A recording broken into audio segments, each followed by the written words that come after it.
And our letter was to address the unresolved issues raised in the OAG's report for the executive and the report of the Auditor General on receipt of revenue. When you're in doubt, reach out to the clerks of the Senate. When you're in doubt, reach out to the auditors so that they can guide you accordingly. We had canvassed this matter earlier when we were doing our briefing, and we resolved that we will shelve the discussion on the receipt of revenue due to those circumstances. But when we eventually look at the receipt of revenue, we want to look at it from a different perspective, not just the numbers, but from the policy perspective. At our last meeting, or at the last meeting which I chaired, two things came up. The issue of proceeds of royalties from mining activities and whether they are finding their way into the county. The matter still appears to be unresolved. There was also the issue of tariffs arising from tourism activities. And I do recall, Governor, you made a case that those many hotels and Airbnbs in Kwale, particularly Diani, where many of us like to spend our holidays, that you are not getting much, that the licensing seems to be, most of it seems to be going to the national government. So we will have to schedule another discussion for ROR, but look at those policy perspectives, royalties, proceeds from tourism, and also other new frontiers of natural resource benefits. With your vast forest cover, I don't know whether there are organizations that are doing carbon trading in Kwale, and whether those proceeds are getting to your finances. We would have had that discussion today if you would have submitted your reports on time. I think we have agreed that we'll be calling the CS Treasury, we'll be calling some of the mining players. We want to understand how the 1.2, I think it was 1.2 billion, 1.7 billion, how it disappeared, because at some point it was in the additional allocations bill. Did you get any of it, Governor?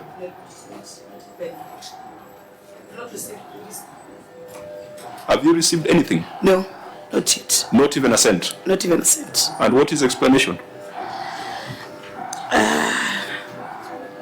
No explanation. We've been trying to follow up, but there's no explanation. Lakini si ni haki yenu. So what are you doing about it as a governor? Ni haki yetu. We are still pushing. At what level? Even the presidents at the president level, we are also pushing from that level. No, don't go the broad-based approach. It won't help you. Hii ni haki yenu. This one is not about political. Ni haki yetu. We've spoken to the CS mining treasury, but. Governor, is there any correspondence of these efforts? From our side? Yes. Are you fighting for the people of Kwale? We need to yes, see. We are. Can we see some of the correspondence? Because if you ask people specific questions, they should give you specific answers. We want to see what you're asking for. Do you have any correspondence? We did not carry the letters, but we have them. This is a formal conversation, Governor, for the people of Kwale. It should not just be between you and whoever it is you're talking to. Put it on record so that whoever your successor is, or even we as a house, can see the efforts you are putting in and complement those efforts. You know. So, for instance, if you had a letter that has been written to a specific ministry or a specific individual, and they have refused to answer or they have given you vague answers, that would be a basis for us as a house to engage that individual. We have powers. You see, the CSS come to the Senate.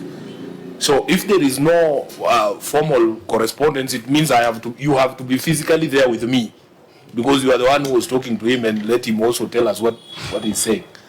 So originate correspondence. Let us follow up.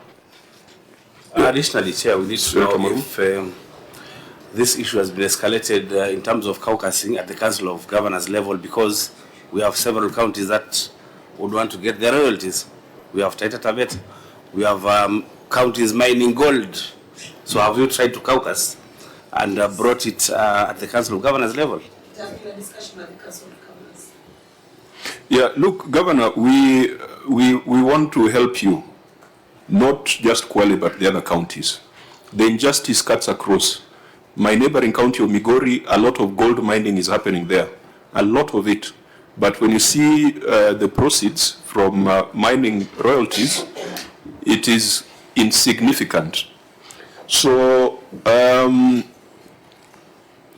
what do you want the Senate to do in pursuit of this mission? We have our own ideas, but let's hear what you think the Senate can do. The Senate can assist us in terms of pushing. If the Senate pushes and we push, I think our efforts can bear fruits. You know, you need to define the kind of push that is required. You need to be specific, because we cannot be mourning more than the bereaved. Senator Sifuna had proposed that you can summon the CS in charge of mining and also of treasury. But we need a basis. We need a basis. We see this is the engagement that has been going on between Kwale and the CS. Then we come and complement your push. No problem. It's for us to submit our. Governor, just listen. Some of us, we are sworn to this work, but you have to hand me the weapon. I will swing that weapon. You have not handed me anything. I need to see the efforts that have gone into it, so that the CS mining does not think it is just because of my position on broad-based. I see the danger. Yeah. When you go suomoto, they'll think that you are running after them. Sifuna is coming for the CSS because they are broad-based CSS. Yet I want to help the people of Kwale. Senator Chimera, karibu. Thank you, Chair. Good morning, everyone. Good morning, Governor and your team. My name is, of course, Senator Chimera, Senator from Kwale County, friend of this committee today, Chair. Karibu, you found us asking the governor that the 1.7 billion from mineral royalties that is owed to Kwale has never been sent to Kwale, and we are asking her what she wants us to do to help her. Maybe you have some ideas on what we should do. Chair, before, can I just confirm from the governor whether what she's saying on record is that the correspondence is there, only that they have not brought it. There is correspondence. Yes. Okay.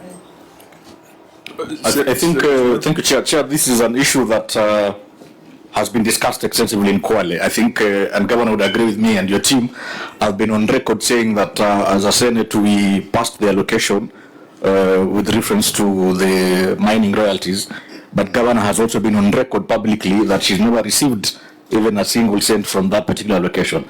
And I'm happy that this issue is coming up today, and I also want to really agree with my governor that at some point there has to be what is called concerted efforts between the Senate and the COG to making sure that counties that should benefit from the royalties really get a share of that royalties. And Governor, I also want to urge you, I mean, you probably would have done us a good favor, the way my good colleague Senator Sifuna is saying. Let's have a basis within which we can start pushing for. And I wish you had come with this correspondence so that after this session, perhaps Sifuna can take it up upon himself, of course, armed with the documentation. Then we'll be able to summon the two CSs so that they explain to us why this money is not with us. Otherwise, when I go on record in Kwale saying she received funds from this and she said she didn't receive, then it becomes political, Chair. So I hope as a committee we are able to, find a middle ground within which we can agree how best do we help these counties that should benefit from these funds, they get their actual share, other than just having meetings and discussing in funerals and political rallies, and nothing seems to be moving, Chair. Thank you, Senator Chimera. We think we have given the directive that we need to have a separate meeting to look at your revenue streams, but also to look at the other areas where we should be optimizing. 1.7 billion, and this is where we come in as a Public Accounts Committee. It is that 1.7 billion, when I look at your responses, it is a cost for pending bills. It is a cost for voided payments. It is a cost of incomplete projects. It is a cost of your fiscal prudence, because you see the money in the budget policy statement, you see it in the draft bills, you budget for it, then it doesn't come.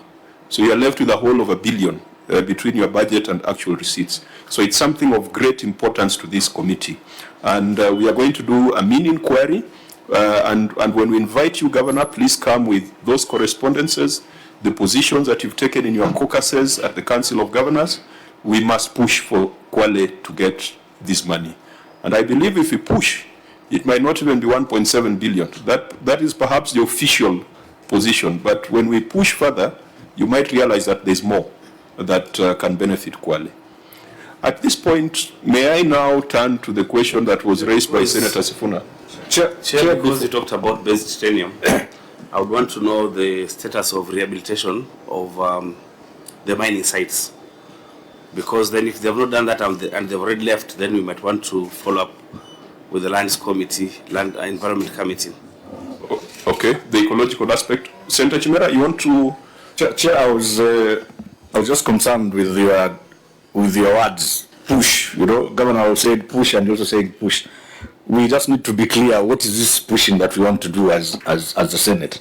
Other than just having a document, you know how people behave. You know how Mbadi and the CS will behave when it comes to just, they can come here with many stories and that's it. And yet when you go on the ground, Governor can tell you, she has actually budgeted that money probably to run road projects, ECDs and all that, health sectors. And now she's having a rough time implementing this one because the money is not available. So when you say we need to push, Chair, define what push would be. And it must be very tangible. So that it's not just a push, but we get that money, Chair. She won't say it, but we need it as soon as yesterday. For Governor to respond to Senator Mwaruma's question, let me address that one of pushing. We shall do an inquiry, not just statements. You've seen statements, CSs come, they read, and then they go away. So we want to have the CS Treasury, the CS Mining. We want to have the miners themselves so that we know exactly what they've paid to the government and how then that should trickle down to the local communities. So the push for us is a mini inquiry. Governor, the ecological aspect, the damage and rehabilitation? The rehabilitation process is ongoing. The base is still there. For the areas which they've vacated, they've already rehabilitated. There's also a PMLU a committee which is dealing with the post-mining land use. They've started their sittings, which will look into all those other matters. So the process is still ongoing of rehabilitation. Yeah, and for the framework or the reason why they're not bringing the money, Chair, in the inquiry, we need to know what the ministry requires, the Ministry of Finance or in charge of Treasury. Because already there's a framework in the Mining Act 2016 that if we get 8% of whatever has been mined, then it will be shared 70, 20, 30. If that framework is there, then what else do they require? Is it something to do with the law so that we legislate? Is it regulations? Let them bring the regulations, we pass the regulations. So that's what Senator Chimera basically, the CECs need to tell us. CC Mining and CC Treasury. CS. Sorry. The CS. CS, sorry. Yeah, because that's now the national, at the national government level. Yeah, so we shall schedule that, we shall convene and we shall give appropriate notices. So, Governor, are you fit to carry on with today's proceedings? You're okay? Fine. So the Governor is okay. There shall be no leniency. We shall proceed as usual. But it's not leniency. It's what we are saying. And we have seen here governors who say they are sick. And they don't even appear here. And this is how women are committed, actually, as far as we are concerned. Yes, for example, no, I must say this. Because we've seen the other day the governor of Tharakanithi saying he's sick. And 2 minutes thereafter, he was appearing in another meeting elsewhere. So, of course, if she says she's fit to continue, it's up to her. But we are seeing the virtue to be committed. It's a virtue. Let's give it to her. Let's go on. Chair, that reference to women leaders is an important one, coming from Senator Dulo. But let's just say that good manners knows no gender. I mean, we have seen women leaders who have also been... Sometimes you push us to the corner and we must fight back. But we are not pushing. Do you feel pushed? She doesn't feel pushed. Not in this case, but honestly, she has brought herself despite being sick. Which honestly speaking, Chair, we have all gone through what she's going through. flu can be very disturbing. But if she wants to continue, that's fine. But if it was left for me to make that decision, even for the sake of people seated in the room, it may not be a very well. But if that's Chair, you guide us. Senator Chimera. Chair, I wanted to say that knowing my governor very well, she's a very strong governor. So, and she says she's willing to proceed with the session, I think we can proceed. And as to your assertions, whether that the committee will not be lenient, the lack of leniency shall be met equally with proper responses, Chair.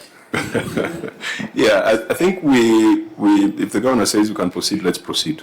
But let me also mention that we have been challenged as a committee to come up with a methodology for ranking counties, not governors, counties. Because we have governors who are professionals in PR, and they have mastered the art of saying the right things at the national level. So when Infotrack does a poll, they rank very highly. But when you go to the ground, in terms of outcomes on devolved functions, there is virtually nothing.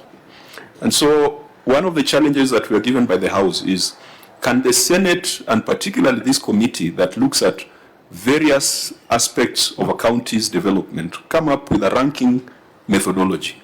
And we shall do it. By the end of this session or by the end of our term, I hope that we'll be able to present to the country an objective ranking for counties. Counties, not the governor, not the person of the governor. And I think from my interactions with Kwale, you seem to have a few positive things in terms of what the county government is doing. But let's see what the results will look like. We need to rank the county and the government of the county rather than ranking the governor. Because Senator Wambua, you know that some governors live in a different world, a world that is far from the reality on the ground in the counties. So we will be happy to share with the country that kind of result. So then let's proceed with our consideration of the report of the Auditor General on the county executive.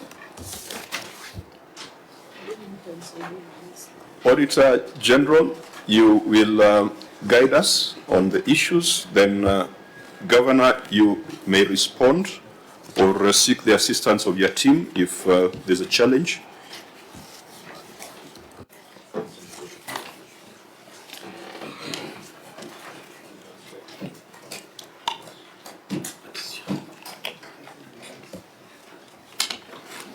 So, thank you, Governor, Chairman.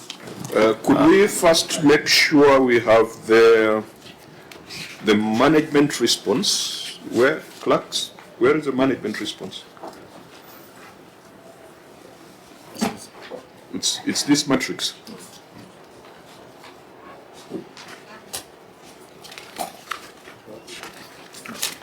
It's this, huh?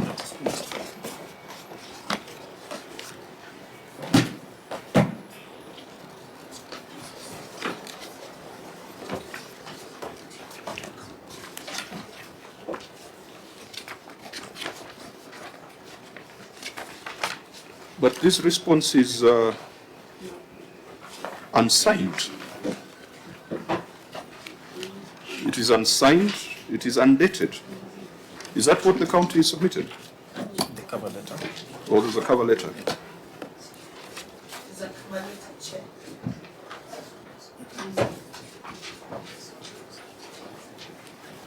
Okay, so then let's go to the first issue that was raised. Thank you, Chairman. The first issue, first of all, the opinion was qualified. The first issue is inaccurate expenditure on acquisition of assets. The statement of receipts and payments and note 9 to the financial statements reflects acquisition of assets expenditure of 1,799,004,623, which include expenditure on domestic payables from the previous year amounting to 988,846,682. However, other important disclosures one pending accounts payable and Annex 2 to the financial statement shows that the county's opening balance of pending accounts payable at the beginning of the year was 268,178,249, which differs with the pending bills paid during the year of 988,846,682, resulting to an explained increase by 720,668,433. In the circumstances, the accuracy, existence, and rights and obligations of the expenditure of 988,846,682 on acquisition of assets could not be confirmed. So what was your response, Governor? Chair, I'm responding to the recommendations. Yes, proceed. The committee's recommendation. The pending bills amounting to Kenya shillings 988,846,682. It's on which page? The last column. Okay. The last column. The pending bills amounting to Kenya shillings 908,846,682 were verified and paid. This is shown by Annexure 1 on the schedule of pending bills paid.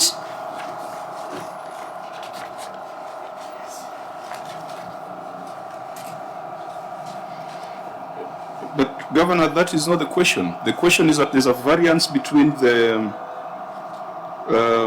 opening balance of 268 million and 988 million. We responded in our management response, the initial response, that actually our actual payments of the pending bills was 988 million. Auditor, what are you querying? There are two figures here. One is the opening balance, the other one is pending bills paid.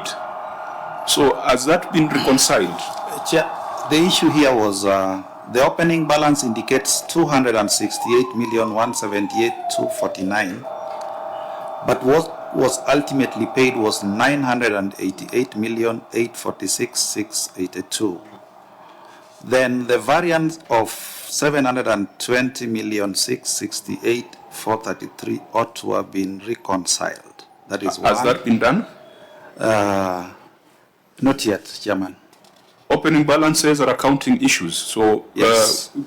Governor, because you can't have an opening balance and then of 268 and then you go ahead and pay 900 million. So that is what you should have explained first. And then we go to the next step of, compliance with the Senate recommendations on settlement of pending bills, which in your case, you close the year at 2.1 billion. That figure is nowhere in this response, but it is in your financial statements. Chair, what the auditor did an arithmetical addition of recurrent and development expenditure. 268,179,248, that is a recurrent expenditure, and in the financial statements it's under the use of goods, where it's accounted for. The 988,846,682 is development, which is acquisition of goods. So have you been able to demonstrate to the OAG? Yes, in the original response that we sent. No, but yes, there was that original response, but we are here today, Yeah, and the OAG is still saying that it is not explained. So let's not have an original response and a response today. Today is the day that now you have appeared before the Senate. So let's make sure that all the information is with us today, yes, without referring to what you had sent previously. Chair, today we have annexed the explanations of 266, and the annexure number 2 is an explanation of the 268 million Annexure number 3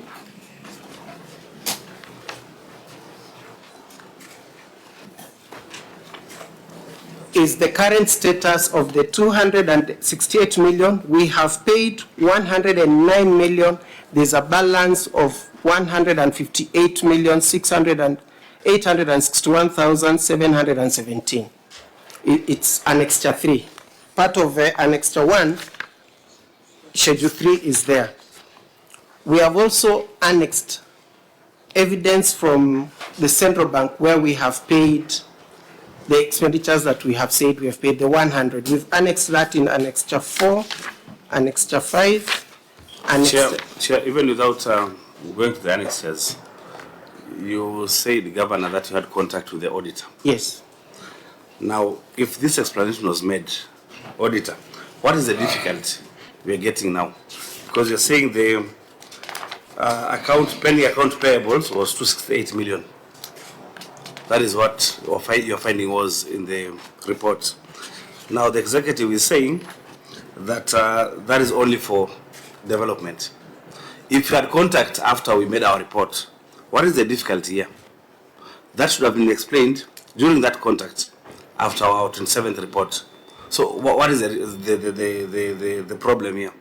Because you should have agreed at that level. Thank you, Chair. I think our engagement, the last engagement we had with the team, which was last week, primarily they were concentrating on Senate recommendations. And part of Senate recommendation responses is supported by Annexure 2 and Annexure 3, yes, showing how much was the bill, that is 268, how much has been paid and the balance. This is what is demonstrated. I indicated to the chair during our other engagement that on issues of verifying the bills, verifying the statements, verifying the annexures, this is something that we are going to do because my team landed there last week and they are already auditing. So we are going to verify these bills and confirm the position of the balance as at the time when we are exiting that particular assignment. No, OAG, yes. I think you need to be clear on this, and that's why I asked the governor whether she's responding to the actual issue raised. The issue raised is the opening balance, and I'm looking at your financial statements. You've got 268 million as pending accounts payable, and a construction of buildings, which is development, is 0. And a construction of civil works is 0. Supply of goods, 92 million. Supply of services, 176 million, totaling to 268 million. And so I'm agreeing with the Auditor General that that was the reported opening balance. Now, if you say that there was an opening balance for development, where do we find it in this financial statement?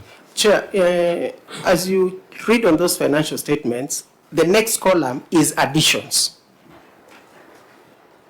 So was there a balance brought forward on buildings and civil works? Yes. Before the additions? Was there a balance brought forward? The 260... No. Was there a balance brought forward on buildings and civil works? Yes, Chair. But you have reported 0 on the 2 lines. That is what the auditor is asking. It is not an idle question. So where was that disclosed before we get to additions? Because the additions will lead us to the 2.1 billion. Okay.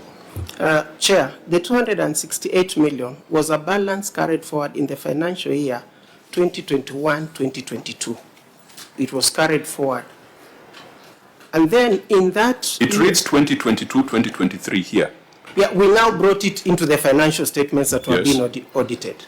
And in the same financial statements, there were also pending bills for development that we also brought forward. And that's why there's that column. Where have they been disclosed? They've been disclosed in the additions. Just the next column. There cannot be additions if they were carried from prior years. You know, this is an accounting thing which you should not waste time on. But if it's not making sense, then it might make us think that you are doing creative accounting. It is clear that your disclosure, your balances brought forward was 268 million. And on those development items, you are at zero. So I want an assurance, auditor, is this an accounting thing, a bookkeeping thing, or it is symptomatic of something else? Chair, I think the county executive needs to probably sit down with our team and reconcile. Because as it is, our position still stands. And I agree with you, because I'm looking at the financial statement here. And the county has not demonstrated where the balances brought forward on development were captured, because here they are at zero. That's okay, Chair, through you. But the OAG says they need to sit down and reconcile. When they sat 2 weeks ago, what were they doing? Chairman, when the executive came before us, came to our offices, I think their concern were recommendations by the Senate, and I presuppose that maybe reconciliation was not one of the recommendations that were brought forth. But in their wisdom, I think in response they should have dealt with the reconciliation issue of the difference of 720 million first before they embark on recommendations, specific recommendations, which were varied. Chair, I have a small problem there. I have a small problem because, you know, the way you keep saying when they came to us, their concern was, what was your concern? These are your audit queries. It's not them coming to tell you, you know, a doctor has gone to see, a patient has gone to see a doctor, and the patient is the one to prescribe the medicine for himself. You raise the issues yourself. So why did you bring it up? It was not important. Chair, you know, when you have a response, you evaluate the response, and you also give your position. And if you look at our briefs, it's quite clear that we have made a brief on the issues that were addressed and the issues which are still outstanding as far as inaccurate expenditure on acquisition of assets, that is pending bills, Chairman. And we are saying management has just provided a listing of the pending bills. Secondly, they have given a statement of bills of 268. Again, they have given a statement of bills paid which are 109 million. Then there is the balance of 158 million. That is all. For us, we can only verify even the bills which were paid when we carry out the exercise which is ongoing. That is when we can maybe come back to the committee and advise. I want to give the benefit of doubt that that was an accounting error, because you're arguing that those numbers are contained in the second column of additions for the year. Now, OAG, you'll need to check that in this year's audit. Now, let's go to the end. You have accounted for 988, but the real number is 2.1 billion, 2.133 billion. You close the year with a pending bill of 2.133 billion. What is the status of that 2.1 billion? Thank you, Chair. The status today is we have paid 1,436,887,143, which represents 67% of the 2.1 billion. So we have a balance of 690,700,984. Have you done an age analysis of the debt? No, not Chair. OAG, isn't that a requirement? Yes, Chairman. So we will also verify that in subsequent audits. You'll need to check that, because there's a long schedule of pending bills. I think cursory look, they seem to be probably 2 years old. But there was a big, almost 250 million relating to staff salaries. How did you close a year without paying staff salaries? Chair, the effect is late disbursements.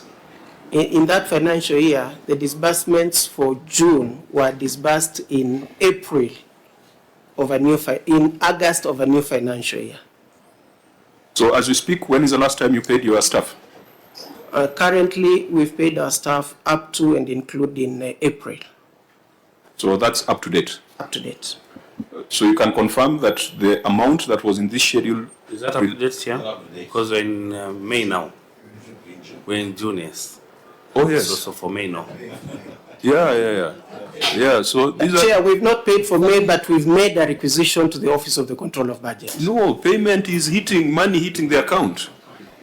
Those other processes are immaterial. Yeah, Chair, that's why I said we have paid up to April gross salary. Yes. Salary for May, we have made a requisition to the Office of the Control of Budget. We are waiting for the approvals. Then we'll be able to. OAG, you'll need to check also whether statutory deductions are part of that long schedule of pending bills.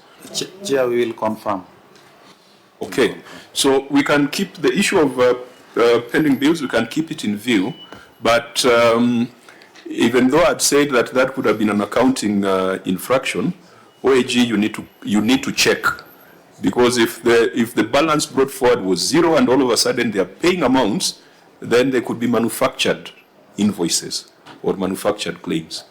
You'll need to give us that assurance in your next audit.